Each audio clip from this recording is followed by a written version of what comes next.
gente, estamos aqui juntos mais uma vez para darmos continuidade à nossa disciplina, quando estamos discutindo sobre as TICs, e como a gente já dizia, num momento tão oportuno que a gente nunca pensou de tamanhas incertezas e nas quais é tão necessária a gente utilizar essas tecnologias da informação e da comunicação. Nunca se pensou tanto que seria um momento de reinventarmos-nos de todas as formas possíveis para atendermos a necessidade do contexto. A escola está se reinventando e isso é plausível porque a gente vê o esforço de quem está na escola, dos educadores que estão buscando vencerem os seus próprios medos, os seus desafios, para que chegue até a casa de cada criança, de cada jovem e de cada adulto. A educação remota se faz presente na maioria das escolas brasileiras hoje, inclusive na instituição como a nossa, a UVA, Universidade Vale do Acaraú, na qual estamos prosseguindo, porque o conhecimento é muito importante, sobretudo essa disciplina que é tão precisa nesse momento de pandemia. Antes de tudo, peçamos a Deus que esse momento possa passar, para que a gente possa renovar nossas forças e começarmos o nosso dia a dia na coletividade, no barulho das crianças, na troca, no abraço e no aperto de mão, né? Então hoje vamos continuar e eu já conversei com os representantes dos grupos sobre o trabalho com o segundo texto, né, que tem tudo a ver com esse momento, e hoje nós vamos discutir o terceiro texto da apostila, cujo título é Novas tecnologias, novos alunos, novos professores, refletindo sobre o papel do professor na contemporaneidade. Então, mais uma vez, a gente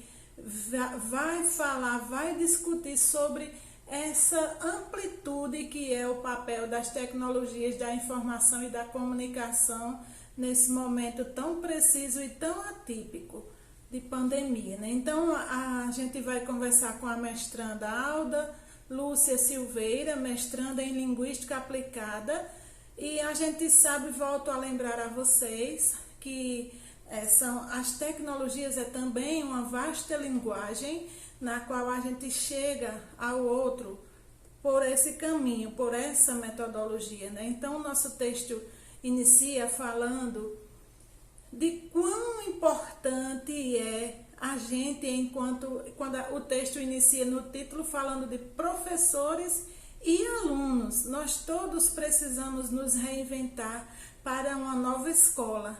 Quantas vezes nos nossos discursos nós dissemos que a gente foi formado no século XX para atuar no século XXI. E parece uma brincadeira, a gente ia acompanhando, reativando, renovando, reinventando. Parece que a gente ia um pouco em câmera lenta e de repente vem uma pandemia que sacudiu de certa forma todo mundo e disse: escola, renove-se. Eis a necessidade. E a escola, ainda bem que formada por muitos educadores, está realmente se reinventando, porque a gente não pode de forma alguma perder o nosso espaço social. E aqui na UVA, enquanto estudantes, a gente também não pode parar o processo, já que isso tudo, a vida continua passando. A vida não parou para uma pandemia. A vida continua e quando terminar tudo isso, vocês não terão perdido nada, inclusive porque a gente não perde nada de fato. Se Deus quiser a gente continuar aqui vivo, a gente nada perderá. A gente vai encontrar novos caminhos para prosseguir a vida. E quando vocês olharem para trás, terão estudado, né? A gente vai ter avançado de fato nas disciplinas e no conhecimento. E o nosso texto diz assim: diante da crescente difusão e renovação das tecnologias no contexto social pós-moderno, não se pode ignorar a nova realidade imposta dentro da sala de aula. Cada vez mais as tecnologias digitais tornam-se presentes em todos os ambientes, modificando a maneira como ensinamos e aprendemos. E é preciso que a gente pense sempre isso. O processo é de ensino e de aprendizagem. Então a gente não pode focar somente em achar que é o aluno que precisa mudar, é o aluno que vai precisar das tecnologias, de buscar outros meios de informações. Somos todos nós. O processo é ensino-aprendizagem, ou seja, o professor e o aluno numa relação de aprendência mútua. Então, tanto os educadores como os alunos precisam sim estar em constante formação, porque a sociedade tecnológica é ampla e cresce a cada dia. Cada dia mais tecnologias, quanto mais a gente as conhece, mais a gente dispõe de aplicativos, de sites, de mídias diversas que favorecem em muito a aprendizagem. Mas tudo isso só precisa ser considerada moderadamente, porque não significa dizer que todas as aulas precisam ter algo tecnológico dessa forma, porque a gente sabe que, volto a dizer, dentre as 10 competências propostas pela BNCC, existem as 4 últimas voltadas para o emocional. E ainda mais agora que a gente percebe a importância de humanizarmos. Então, a gente vai refletir um pouco agora no vídeo a seguir de Sérgio Cortella, como eu falei para vocês que iria fazer parte da nossa aula. Ele vai nos falar dos paradigmas da tecnologia da educação. Com ele, a gente vai perceber que muitas e tantas aulas também são graciosas, são valorosas, são significativas com a presença do professor, com outros instrumentos que não metodológicos, mas que favorecem em muito a aprendizagem. Para que isso, se a gente está falando do professor aprender? Porque nós precisamos entender que nós somos uma complexidade, que nós precisamos não só ser dependente da tecnologia, mas ela ser um dos nossos suportes e não somente o suporte. Nós precisamos entender que as diversas competências serão otimizadas a partir de diferentes metodologias que iremos utilizar. Modernizar a educação. É que uma educação moderna, viva, atuante, não recusa a tecnologia quando ela é necessária. Mas, vou dizer algo, por favor, não quero que pareça arrogante, mas eu propositadamente não preciso, por exemplo, nesta fala, usar PowerPoint, DataShow, se precisasse usaria, não vou usar propositadamente para que a gente seja capaz também de lembrar que é a mente pedagógica moderna que não recusa a tecnologia, mas ela não é absolutamente imprescindível para que a gente produza a convivência, a capacidade, os processos vitais. Seria tolo não usar a tecnologia à nossa disposição para fazermos melhor o que fazemos. Mas cautela para não se colocar a temática da digitalização como sendo a única alternativa que nos ofereça sucesso. Nenhum e nenhuma de nós deve esquecer, e aqui que eu não quero parecer arrogante, de algo. Quem sabe cozinhar, cozinha em fogão a lenha. Quem não sabe cozinhar, você pode dar um fogão atômico na mão dele, que ele não vai fazer nada. Por isso a questão central é de dupla natureza. A primeira, em educação escolar, aprender a cozinhar. E aí sim, a gente decide, sabendo cozinhar, que vai cozinhar em fogão a lenha, fogão a gás, fogão elétrico. E é óbvio que não é a mesma coisa fazer comida em fogão a gás ou em fogão elétrico. Significa que a tecnologia não é só uma ferramenta exclusiva. Ela muda o sabor, ela muda o processo, ela muda o tempo, ela organiza de outro modo. Isto é, não tem só uma natureza ferramental. Não só. Mas, em segundo lugar, além de aprender a cozinhar, é preciso saber para que cozinhamos. O que nós queremos com esse, com perdão da palavra, cozido.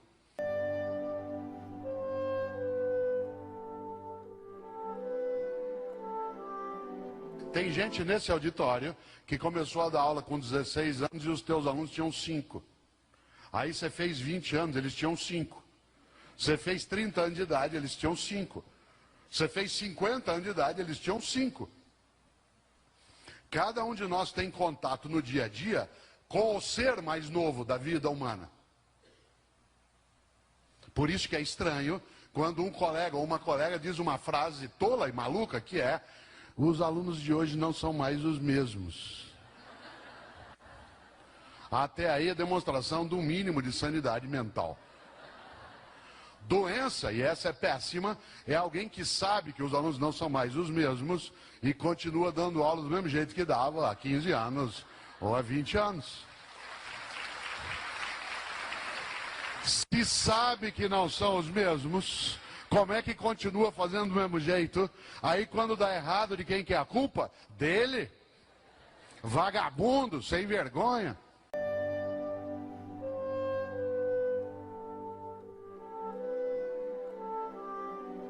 A ideia de que não é possível fazer de outra maneira, reinventar, recriar. É aquele professor ou professora que, quando as coisas não funcionam, em vez de observar qual é a causa do não funcionamento, ele só faz autópsia. Ele só identifica a causa-mortes. E educação não é um lugar para autópsia, educação é um lugar para biópsia. Biópsia, você pega uma coisa viva, vê o que ela tem de problema, corrige para ela continuar viva.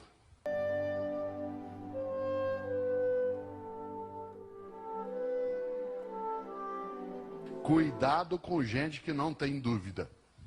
Gente que não tem dúvida não inova, não cresce, não avança, só repete. Gente que não tem dúvida fica o tempo todo prisioneira do mesmo. A mesma praça, o mesmo banco, o mesmo jardim, as mesmas flores. Eu, Cortella, tenho 34 anos de PUC São Paulo. Será que eu estou satisfeito com a docência? Não. Estou orgulhoso, estou feliz, gosto de dar aula lá, mas não estou satisfeito. Porque se eu ficar satisfeito, qual é o resultado? Você cochila, adormece, entorpece. Eu quero conhecer mais, quero saber mais, quero partilhar mais. Eu não quero ser inútil. Aliás, Guimarães Rosa, estupendo médico e escritor mineiro, dizia uma coisa genial, e é verdade. Ele dizia: o animal satisfeito dorme. O animal satisfeito dorme. As mulheres sabem o que é isso. A satisfação paralisa, a satisfação adormece, a satisfação entorpece.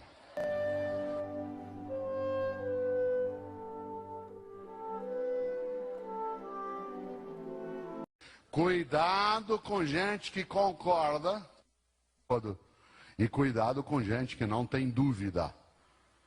Eu tenho um colega na PUC, aliás, eu escrevi isso no livro Qual é a Tua Obra? Quem já viu esse livro sabe. Eu tenho um colega na PUC, a gente se detesta há 30 anos. 30 anos. Tudo que eu escrevo, ele escreve contra. Ele disputa um cargo, eu disputo também. Eu escrevo um artigo no jornal e cai matando. Há 30 anos que a gente se detesta. Toda semana a gente almoça, ou conversa, ou toma um café. Foi segunda-feira que passou. E eu preciso dele, ele precisa de mim. Ele faz uma coisa ótima comigo, ele não gosta de mim. Mas ele me respeita. Você não tem que gostar de todas as pessoas com as quais você trabalha, mas você tem que respeitá-las. Gostar é um passo adicional. Se for, ótimo. Numa escola, eu não gosto de todo mundo e nem todo mundo gosta de mim. Isso não é um pré-requisito. O pré-requisito para conviver de maneira eficaz, eficiente e ética é o respeito. Camaradagem é um passo adicional. Como dizia o Jânio Quadros, intimidade gera aborrecimento e filhos. Certo? Então é outra decisão. Agora, respeito sim. Eu não gosto dele, ele não gosta de mim. Mas a gente se respeita. Tanto quando eu preciso indicar alguém da área dele, eu indico a ele. Porque aí quando eu indico a ele, a minha universidade cresce e eu também. Mas a gente não se gosta. Eu pus isso no livro. Não pus o nome dele. Ele sabe quem é. Lancei o livro num sábado, lá na Livraria Cultura mesmo. Essa da terça-feira à noite eu lancei num sábado, né? E aí a Janete, que é quem edita também parte dos meus livros, além dos dela, ela e eu organizamos o lançamento lá, e lá fui eu. Na segunda eu fui para a universidade com o livro debaixo do braço, lógico. Passei ao lado dele de propósito, falei assim: e aí, viu o livro novo? Ele falou: vi e não gostei. Eu falei: eu sabia que você não ia te gostar porque eu te pus no livro. Ele falou: não, isso eu até gostei. Falei, o que você não gostou? Ele falou, não gostei daquela discussão que você faz sobre moral e ética. Eu falei, isso é inveja tua. O que eu fiz na hora que eu cheguei no meu departamento? Fui ler. Ele faz comigo uma coisa ótima. Ele não me deixa ficar morno. Deus vomitará os mornos. As crianças e os jovens hoje nos provocam a não ficar mornos. A tecnologia nos provoca a evitar a mornidade. Mas nós também temos de provocá-los. Porque educação é provocação.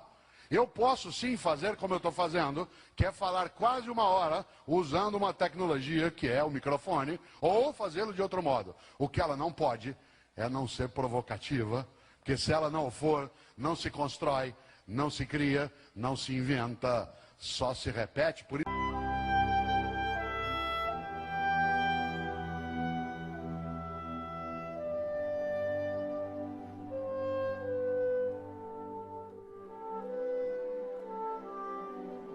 Então, Mário Sérgio Cortella nos fala da tão importância, como ele diz assim, que ele está nessa palestra e ele mostra que não está usando nenhuma tecnologia. Claro que está, porque está usando o microfone, né, está falando para tanta gente, mas ele mostra que muitas vezes não é o instrumento que vai fazer com que a aula seja otimizada. E aí é importante, volto a lembrar que vocês vão estudar as metodologias, né, as diversas disciplinas, e as metodologias são os caminhos pelos quais a gente deve seguir para conseguir os objetivos que a gente define, as intencionalidades pretendidas. Então, quando a gente escolhe a metodologia adequada, quando a gente coloca procedimentos metodológicos, a gente vai escolher quais serão os caminhos. E ele frisa nesse pequeno vídeo que muitas vezes as aulas não precisam ter. Então a gente quer dizer com isso que nem todas as aulas precisam ter as tecnologias, porque a gente precisa fazer tudo com moderação, mas quando a gente for utilizá-la, fazê-la da melhor forma, porque muitas vezes a entonação, a fala do professor, os gestos, o estar perto, principalmente das crianças, faz a aula ser muito lúdica, muito próxima, muito afetiva, e isso tem um grande valor na formação humana. Na sequência, no nosso texto ainda, nessa primeira página que a gente fala no início do nosso texto, vai dizer assim: os próprios professores estão sentindo as mudanças mais do que em qualquer tempo anterior. Se o trabalho dos professores já está mudando, isso é porque o mundo no qual eles trabalham também está mudando. Essa mudança, a gente sabe que a educação ela cumpre a demanda de uma sociedade.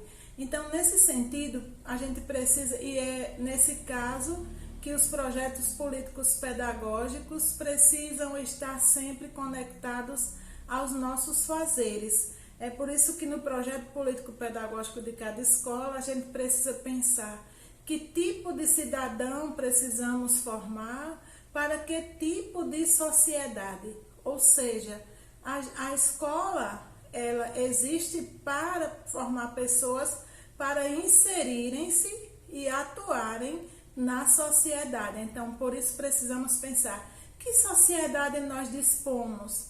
Como é que nós vamos formar pessoas para atuarem nessa sociedade? E a gente hoje, nesse momento histórico que nós estamos vivendo, a gente fica... Ninguém sabe até quando vai ser essa pandemia, ninguém sabe como ela vai terminar, ninguém sabe, nós não sabemos. Então nós precisamos o tempo todo estar pensando em formar essas crianças para uma sociedade desconhecida.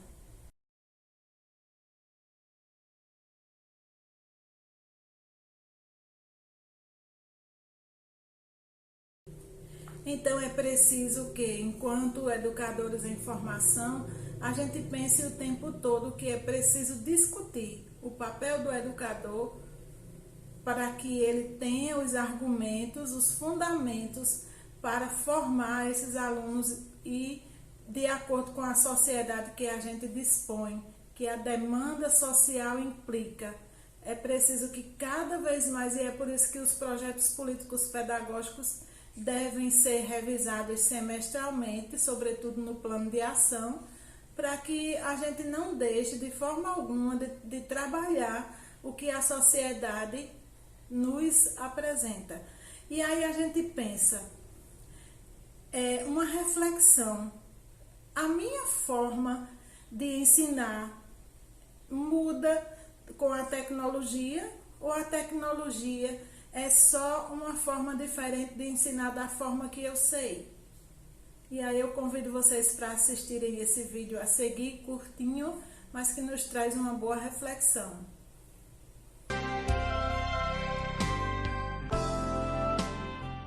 Dois vezes 1, 2. 2 vezes 2, 4. 2 vezes 3, 6.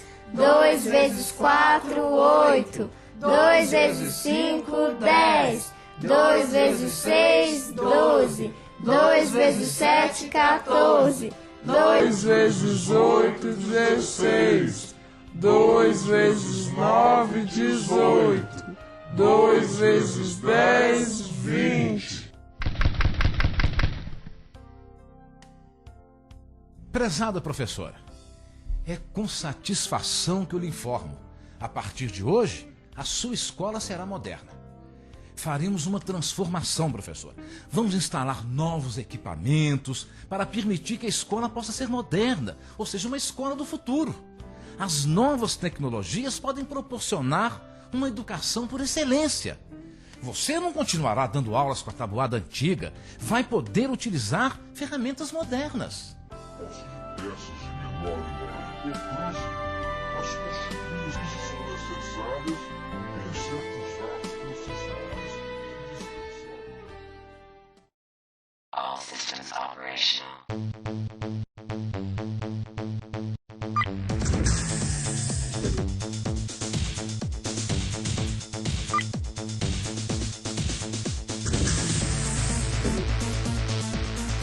Dois vezes 1, 2. 2 vezes 2, 4. 2 vezes 3, 6. 2 vezes 4, 8. 2 vezes 5, 10. 2 vezes 6, 12. 2 vezes 7, 14. 2 vezes 8, 16. 2 vezes 9, 18. 2 vezes 10, 20. Então, gente, viram? O vídeo nos mostra, né, a diferença entre tecnologia e metodologia. A professora usava uma forma mecânica de ensinar e as tecnologias chegaram à escola, mas ela continuou fazendo delas o mesmo uso. Não houve a mudança de postura, houve apenas a mudança de instrumentos. E isso não é legal, né? Preciso que a gente pense profundamente, navegar por águas mais profundas e refletir o tempo inteiro que tipo de sociedade e que tipo de aluno eu vou formar e com o que eu vou formar. Por isso que a escola precisa pensar sempre o que ensinar, por que ensinar, para que ensinar e para quem ensinar. E é uma coisa que a gente precisa estar refletindo muito e sempre sobre isso. Na continuidade, o nosso texto vai falar que lá já no tópico novas tecnologias, novos alunos, novos professores, lá no terceiro parágrafo vai nos dizer: os alunos hoje são diferentes e por isso a era tecnológica necessita de um sistema educacional reformulado, voltado para esses novos alunos, os chamados nativos digitais.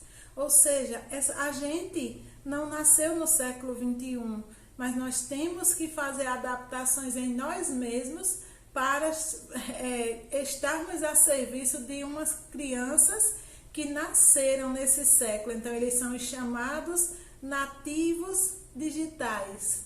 Vamos ouvir a citação que vai falar disso? Eles passaram a vida inteira cercados por e utilizando computadores, videogames reprodutores de música digital, câmeras de vídeo, celulares e todos os outros brinquedos e ferramentas da era digital. Jogos de computador, e-mail, internet, celulares e mensagens instantâneas são partes integrais de suas vidas. A citação nos fala da importância de a gente perceber esses meninos que são nossos alunos diferentes do que a gente pensa. Eles nasceram no meio digital, eles aprendem com mais facilidade a entender esse contexto digital, porque eles nasceram, eles são chamados nativos digitais.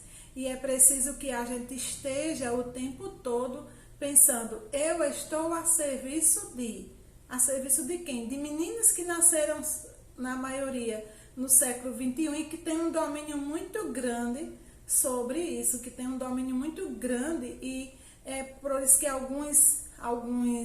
eu já vi um vídeo muito interessante que diz que a gente precisa, enquanto professor, aprender junto com os alunos, estar junto deles, aprendendo. Não adianta a gente negar a tecnologia, tampouco ficar à deriva. Nós precisamos estar aprendendo junto com eles. E na continuidade, o texto nos fala disso, que essa geração está acostumada a estar antenada em diversas coisas. No final da página vai dizer, esta nova geração está acostumada a dividir a sua atenção entre diferentes tarefas ao mesmo tempo, utilizando diferentes tipos de tecnologias e inseridos em diferentes tipos de contexto, ou seja, é uma mudança ampla. Eles já trazem consigo essa complexidade, já trazem, de fato, a formação holística. Quando, a partir de 1990, começou-se a pensar esse homem holístico, a gente olhava assim, de certa forma, como que fosse até, de certa forma, inatingível conseguir essa completude.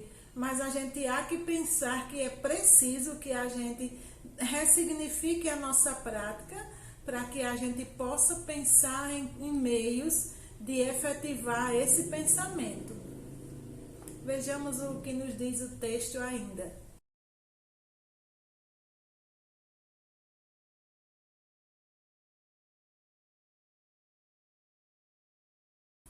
Então, a gente vê que na revista Veja, nessa reportagem, nos fala que o modo que a gente aprendeu é diferente do que a gente precisa ensinar.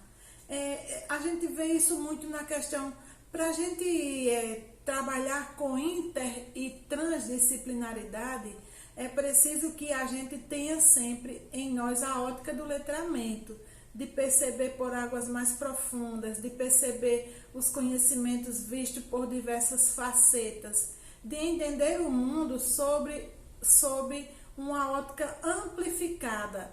Então, e a gente ainda escuta professores acharem que, não, eu não vou ensinar alfabetização e letramento dessa forma, vocês já pagaram essa disciplina e vão entender o que eu estou dizendo, porque o letramento precisa estar associado à alfabetização. Mas a alfabetização não pode caminhar, nem deve, sem o letramento, numa perspectiva de mundo que a gente está falando da formação holística. Então, quando a gente pensa alfabetização e letramento juntos, é preciso que a gente esteja o tempo inteiro pensando nessa formação letrada. E essa formação letrada, inclusive, inclui essa concepção de que para formar uma pessoa letrada, eu preciso também perceber o mundo sob essa ótica. Ou seja, como é que eu quero ensinar as crianças a alfabetizarem, ensinar a ótica da cartilha, como a gente fazia antes, numa aprendizagem sem sentido. Então, há uma ressignificação da educação. Há um convite desde 1990, naquele grande encontro na Tailândia, quando se dizia no relatório de Jacques Delors, educação, um tesouro a descobrir, é porque realmente estamos diante de um tesouro que precisa ser descoberto diariamente. É preciso que a gente perceba essa educação como uma mina que precisa ser cultivada diariamente. E para isso a gente precisa estar com a pertença. A pertença faz toda a diferença na educação. Porque se eu me reconhecer como alguém que já sabe, eu não vou mudar. E quem não muda não vai conseguir estar inserido num contexto que a gente percebe de tamanha tecnologia. Dando continuidade, vamos dar uma olhadinha nesse próximo vídeo. Há muitas dúvidas entre os professores sobre a melhor forma de lidar com as novas tecnologias dentro de sala de aula. Alguns adotam como método a proibição pura e simples dos celulares em sala de aula, por exemplo. E outros argumentam que é melhor aproveitar essas tecnologias para estimular o aprendizado dos alunos. Eu já conheci casos estranhos, em que diretores conseguem um laboratório de informática novinho, mas que, por algum motivo, eles têm medo de os alunos estragarem os equipamentos e não deixam eles usarem. Então, isso é um problema. E o pior é que não deixa de ser compreensível na perspectiva de um gestor que sabe a dificuldade de conseguir e consertar esses equipamentos. Mas é complicado quando a escola tem os equipamentos, mas os alunos não podem usar ou usam de forma muito restrita, muito pouco produtiva. Mas há muitos equívocos em relação ao uso das tecnologias na escola. Há muitos discursos que celebram a compra de equipamentos por si só, mas a gente tem que fazer uma crítica a isso. Proibir ou estimular?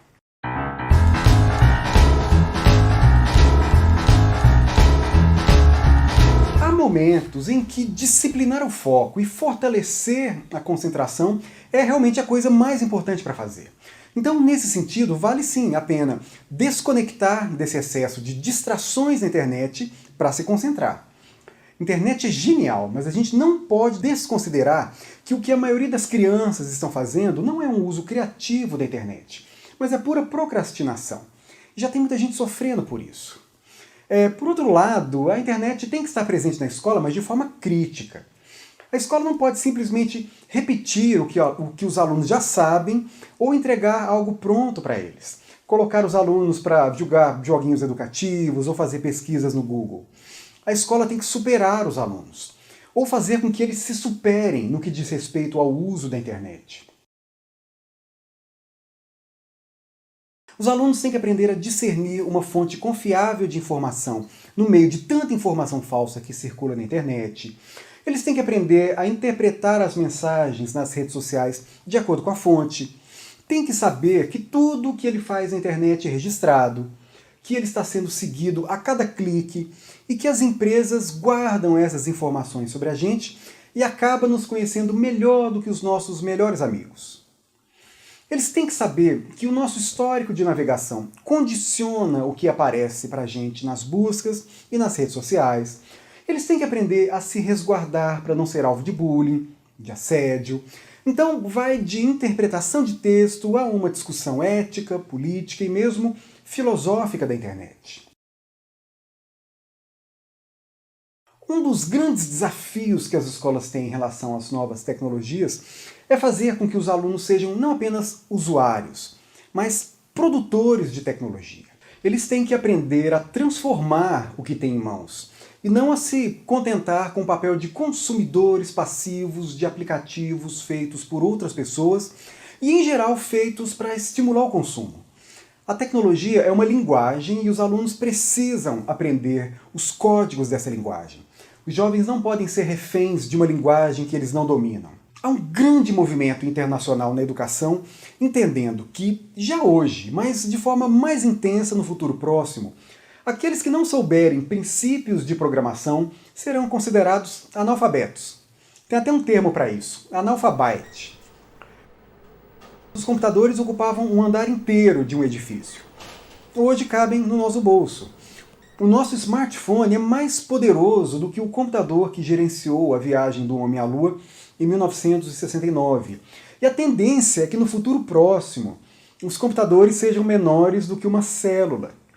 E eles estarão em todos os lugares. Já tem um nome para isso. Internet de todas as coisas, que já está em pleno desenvolvimento, e o princípio da singularidade, elaborado por Ray Kurzweil, que se fundamenta nessa lógica exponencial do avanço tecnológico. Então, se os jovens de hoje não conhecerem os princípios básicos dessa linguagem, ou desses códigos que vão programar os computadores que já gerenciam a nossa vida, estarão literalmente incorporados em nós, isso mostra que a educação fracassou completamente. Não é que alunos têm que fazer reforços em aulas de informática, mas as tecnologias têm que estar presentes no próprio cotidiano das disciplinas. Mas aí os professores se perguntam, como é que eu vou fazer isso se os meus alunos sabem lidar com tecnologia melhor do que eu? E a resposta é mais simples do que parece. Professores têm que ter a coragem de aprender com os alunos, mas não imitar os alunos, repetir o que eles fazem. Professores e alunos devem aprender juntos, para superarem juntos essa utilização passiva e descobrirem juntos como interferir de forma criativa para produzir conhecimentos novos a partir dessa linguagem. Se a gente aprende o alfabeto para aprender a escrever e criar a partir da linguagem, a mesma coisa deve acontecer com a tecnologia. O sentido de aprender a linguagem tecnológica é utilizar essa linguagem para criar. E essa, para mim, é a grande questão. No terceiro parágrafo do nosso texto, na terceira página, já que ela não está numerada, mas a gente percebe que a terceira página vai dizer assim, uma assertiva que complementa o que a gente viu no vídeo. Logo, confirma-se que as mudanças sofridas pela sociedade exigem uma nova postura por parte do professor em sala de aula. É absolutamente necessária uma mudança de um ambiente centrado no professor para um ambiente centrado no aluno. Ou seja, eu preciso pensar numa aula que seja para o meu aluno e não para mim. Às vezes eu vou pensar, vixe, não vou usar isso não porque eu não sei. Mas esse é um desafio que a gente precisa inverter a pergunta e dizer assim, não, eu estou a serviço de um aluno do século XXI, então eu vou me esforçar para satisfazê-lo. E como satisfação eu preciso adequar as minhas metodologias. E a gente sabe que eu não estou falando somente de metodologias, essas como a gente pensa logo em metodologias, toda essa amplitude de instrumentos tecnológicos, mas metodologias que alcancem a efetivação da função social da escola.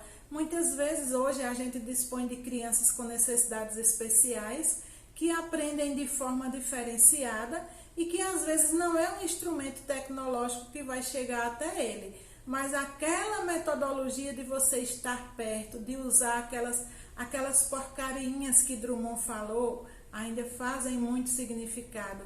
Também são tecnologias que auxiliam em muito as metodologias. E aí eu volto para o vídeo anterior de Cortella, quando ele diz que é preciso que a gente esteja a serviço. Então, estar a serviço é buscar aquele tempero que vai realmente rechear o alimento da educação. A gente precisa promover o saber com sabor, para que as crianças sintam o significado, as crianças, os jovens e os adultos sintam o significado daquilo que aprendem. E aprendendo, ele leve para a sua memória de longo prazo. Se leva-se para a memória do longo prazo, esse conhecimento vai ser ativado e transformado em competência, e sendo competência será muito importante para a vida. Dando continuidade aqui ainda na página seguinte, o tópico vai dizer assim, ser professor também é ser aluno. E a gente sabe disso, né? A gente precisa pensar que todos nós estamos em constante aprendência, porque como eu já disse a vocês na primeira aula, nem todos os saberes que a gente já traz conosco são suficientes para atender essa realidade que a gente agora vive e que a gente não tem nenhuma certeza de como ela será depois, porque a gente vai ter muitos mais desafios em sala de aula. A gente tem visto também que fala-se que o Covid também vai influenciar o cognitivo, o psicológico, e a gente sabe que enquanto escola vai enfrentar essas situações. E a BNCC continua lá com suas competências, né? E a gente sabe no estado do Rio Grande do Norte também, ao invés de 10, são 12, considerando a inclusão e a sustentabilidade. E a sustentabilidade vai ser vista numa ótica bem maior, porque a sustentabilidade vai ressaltar a importância, não é só de sustentar, a gente sempre pensa de sustentabilidade, pensar no meio, mas a sustentabilidade, sobretudo, do humano. Porque a gente sabe que basta a gente mesmo ficar em casa parado, se a gente parar, a gente pensa muito nesse coronavírus e a gente tem medo, e o medo nos faz mal. Então, quantas pessoas estão no isolamento social com a tristeza, com a solidão, se você estiver numa casa que todo mundo está preocupado, aquela criança também vai sentir, aquele jovem também vai sentir, e obviamente vai atingir o seu psicológico, que será refletido lá na escola. Então, mais do que nunca, nós precisamos, enquanto professor, também reconhecer que todos nós precisamos estar em contínua formação, porque tudo que a gente já estudou, construiu até agora, nunca ninguém tinha pensado que íamos viver esse momento. Ninguém perguntou: ei, você pode parar aí para casa? Ei, você pode parar seu serviço? Se fosse perguntar, a humanidade inteira ia dizer: não tenho tempo de parar, eu não posso. Mas, infelizmente, o vírus não nos perguntou. A gente foi obrigado a parar e a dar novo curso à nossa vida. Então, voltando ao texto, ele vai dizer: os professores precisam desenvolver conhecimento e habilidades continuamente durante as suas carreiras. Então, é preciso que a gente reconheça que esse professor, que nós também, que vocês que estão na formação, e muitos, inclusive, atuando na educação, precisam sim estar sempre em constante aprendizagem. Nenhum curso, nenhuma formação nos dá conta para dizermos que já estamos prontos, porque nós temos uma vida pela frente, e quando a gente se propõe a educar, a gente sabe que é preciso, só ensina quem aprende. É preciso que a gente esteja buscando todos os dias aprender algo que favoreça o meu serviço, que favoreça o meu trabalho enquanto cidadão, enquanto pessoa que tem responsabilidade social. Vejamos o tópico a seguir.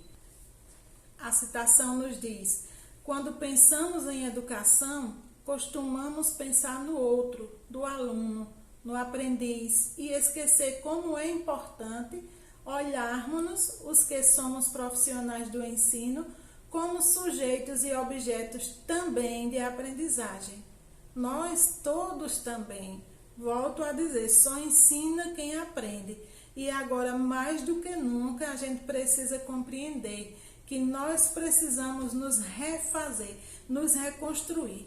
Lembro de uma citação que diz que é preciso que a gente tire as tintas que colocaram em nós para que a gente se repinte, ou seja, se refaça enquanto homem, enquanto ser humano e enquanto profissional.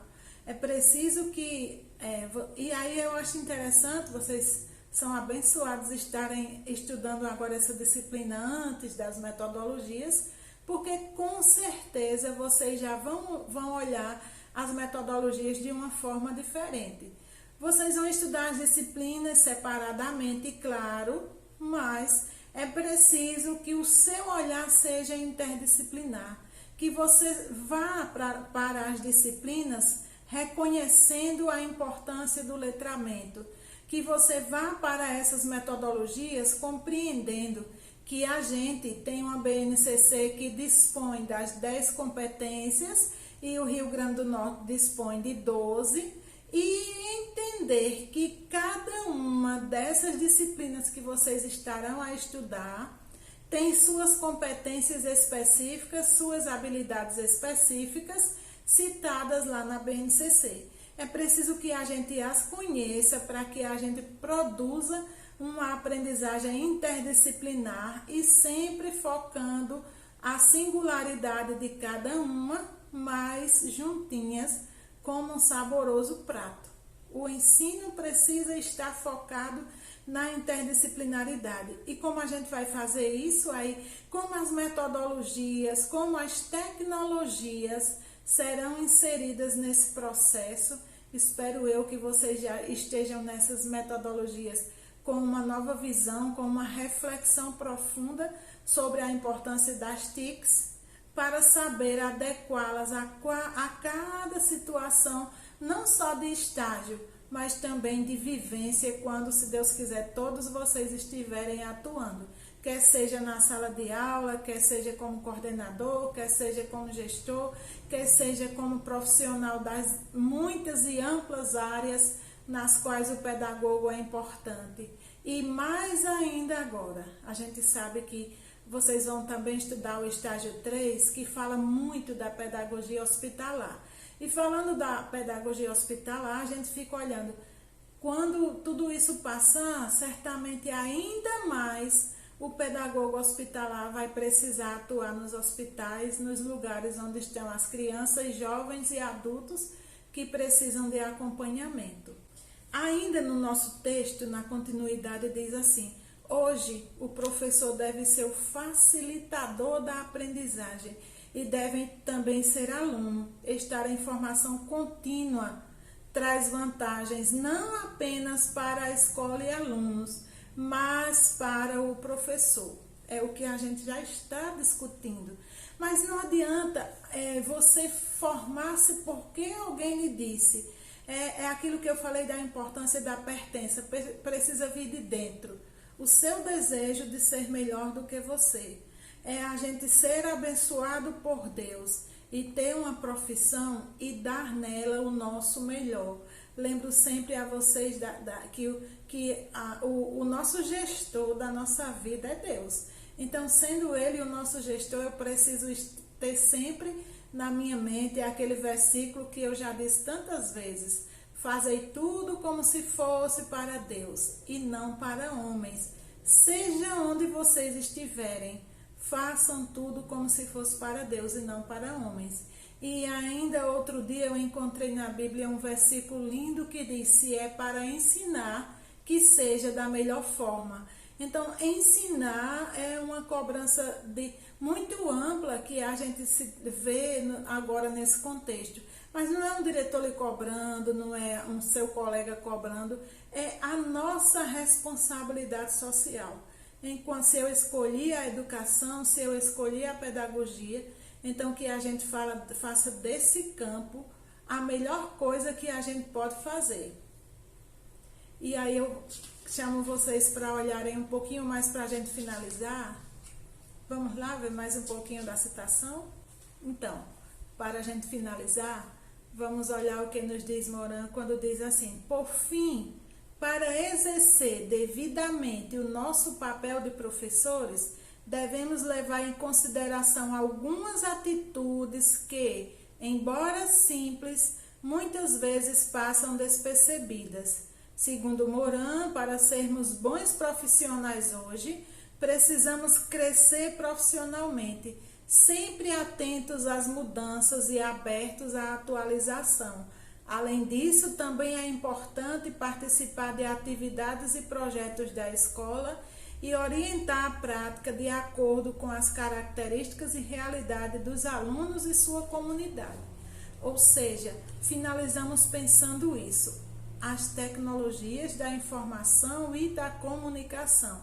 O pedagogo é o profissional da relação e da comunicação. Então, como profissional da relação, a gente sabe que onde estivermos vamos tentar estar buscando as boas relações. Aquele que não gosta do seu serviço de ser professor, nunca vai buscar uma relação boa na sala. Mas se a gente ama essa educação que a gente faz, nós vamos estar sempre mais felizes do que nunca. É como se você sempre fosse para um espaço de satisfação. A escola é o espaço de satisfação para aqueles que amam a educação. A gente vê lá os projetos e planos serem efetivados. Nesse momento a gente fica pensando: ai, que saudade. Eu fico pensando que a gente tinha feito projeto integrador curricular. E a gente ia iniciar justamente naquela quinta-feira, que quando na quarta-feira nós fomos acometidos como aquela coisa que diz, saiam todos, corram, né? Como a gente teve que ficar em casa. E a gente fica pensando assim, que saudade de fazer aqueles nossos projetos que estavam lá, para que as crianças sejam mais felizes, para que as crianças sejam mais alegres. E não é, volto a dizer a vocês, não são as mais modernas tecnologias que vão fazer as crianças mais felizes e mais sábias, não. Mas nós precisamos conhecê-las para que a gente aproxime as crianças delas com moderação. E também assim, a gente sabe que é preciso que haja uma reflexão constante do professor e do aluno, a gente buscar, existem muitas historinhas e existe um aplicativo chamado SlideShare, que lá a gente encontra muitas histórias boas que não estão disponíveis em livros produzidos, mas que estão lá e a gente pode usar no projetor ou até mesmo imprimir como for o caso, quando for o caso, ou se a escola dispõe de um laboratório de informática que seja possível usar a internet, então a gente pode utilizar por lá. O SlideShare, os livros que o FNDE tem distribuído, tem muitos livros que provocam boas reflexões sobre o uso das tecnologias, porque a gente sabe, elas têm os pontos positivos e tem também aqueles pontos que, se não for bem utilizada, vai fazer mal a muita gente. Então, eu termino hoje essa nossa segunda aula dizendo a vocês, sejamos sempre melhores do que nós.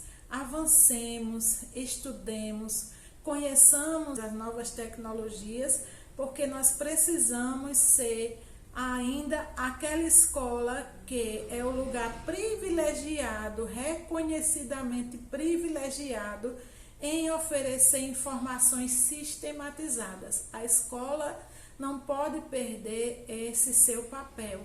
E quem faz esse papel somos nós, os educadores. Então, fazer da escola esse espaço privilegiado em oferecer informações sistematizadas, então, quando a gente diz assim, tecnologia da informação e da comunicação, é para que a gente possa selecionar que informações nós precisamos levar para a escola e de que forma nós vamos levá-la. Porque todas as informações compartilhadas são transformadas em conhecimento de acordo com o que as crianças, os jovens e os adultos já possuem.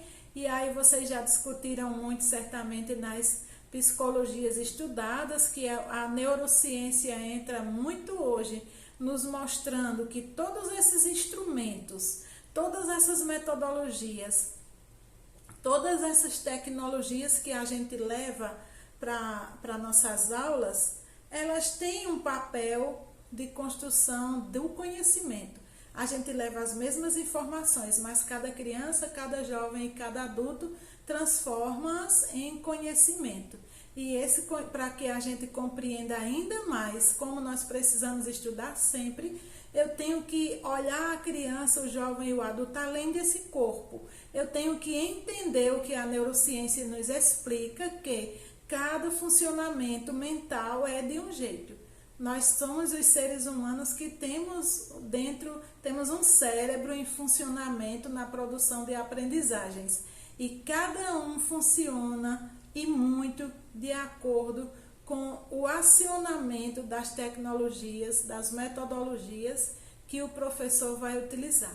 Daqui a pouco vocês estarão, volto a dizer, nas metodologias, e eu tenho certeza que vocês vão fazer muito bacana cada estágio que vocês ainda irão enfrentar, e tenho certeza de todos aqueles que já estão ou estarão na sala de aula vão prezar muito pela validação das disciplinas juntadas num gostoso prato chamado aprendizagem significativa, que tem um sabor recheado de muito amor, de emoção, de cognitivo e de tudo aquilo que é necessário para que a aprendizagem seja realmente transformada em competência.